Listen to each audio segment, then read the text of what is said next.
Elsa. Senyora. Bakit wala pa sila? Tawagin mo. Nandito na halos ang mga bisita. Ang dami ng tao. Ay, teka lang po, senyora. Pupuntahan ko na po. Bilisan mo. Opo. Senyora! Andito na po sila, Sir Arman. Ang cute-cute ng apo mo. Ang cute-cute. Ang ganda. Maganda. Mga baby. Diba dito? Dito tayo, sweetie pie. Hindi na umiiyak. Ayan, baby, Cute.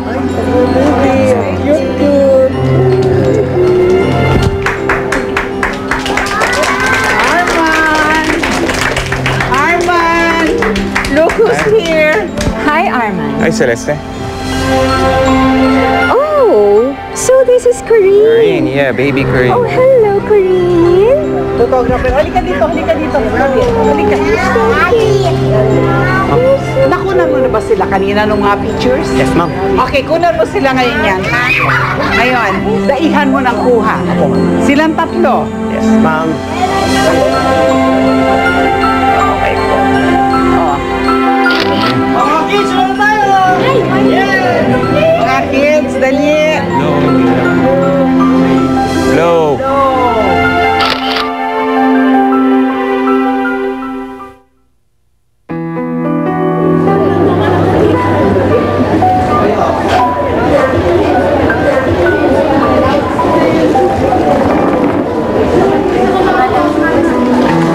Si Arman to, Sally, bakit?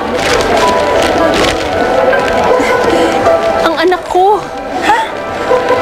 Teka muna, paano mo nalamang anak mo yan? Kasi sinabi ko sa kapatid ko, ibigay niya anak ko sa tatay niya. Eto, asawa mo? Artista? Hindi. Bakit siya nasa dyaryo? Mayaman kasi ang pamilya nila eh. Kaya lagi sila nasa society page.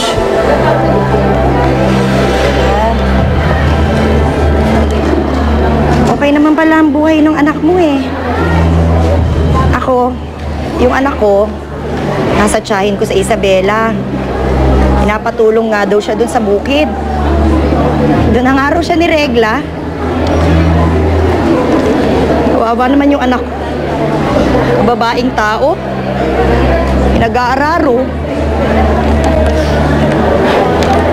Okay naman pala yung anak mo eh. Buhay prinsesa.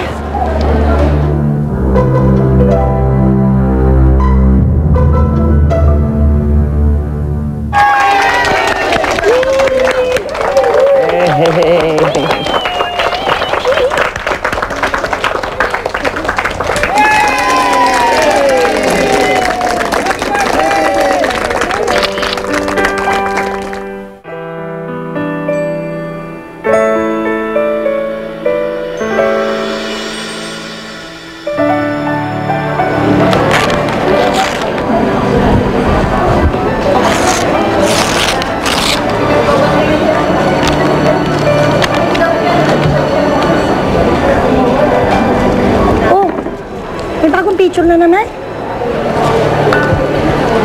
Birthday na naman niya kasi. Naku, social talaga yung anak mo, no? Lagi na sa dyaryo. Ay, teka muna. Corinne, di ba? Noemi pangalan ng anak mo? Ba't na iba? Pinalitan siguro nila. Pero para sa akin, Noemi pa rin siya. Ay, ito ba yung bagong asawa nung asawa mo? Paano napangasawa yan ng asawa mo? Di ba kasal kayo? May pumunta ditong abogado, pinapirma yung papeles sa akin tungkol sa annulment. Kaya, pinirmahan ko na rin. Bakit? Di mo na mamahal si Arman. Mahal ko pa siya. Kaya lang, magkaiba na yung mundo namin. Hindi ko na may babalik yung dati. Gusto ko, magkaroon na sila ng bagong buhay. Magkaroon na siya ng bagong asawa. At ang anak ko naman, Pagkaroon ng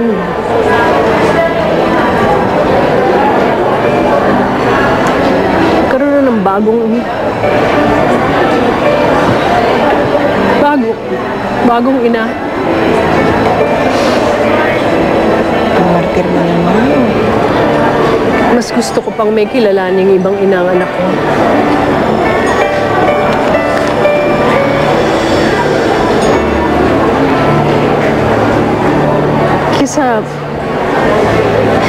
Kesa malaman niya na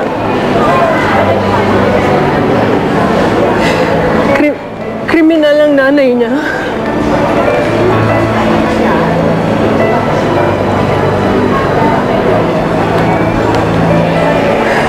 Hindi naman ako malungkot talaga. Ako na yata ang pinakamasayang ina sa buong mundo.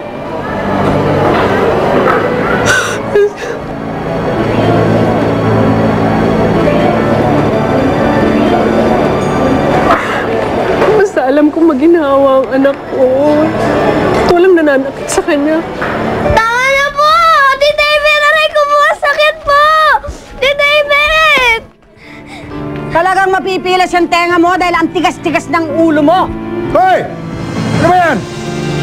Nakakaingay-ingay niyo dalawa. Nakabulabog kayo ah.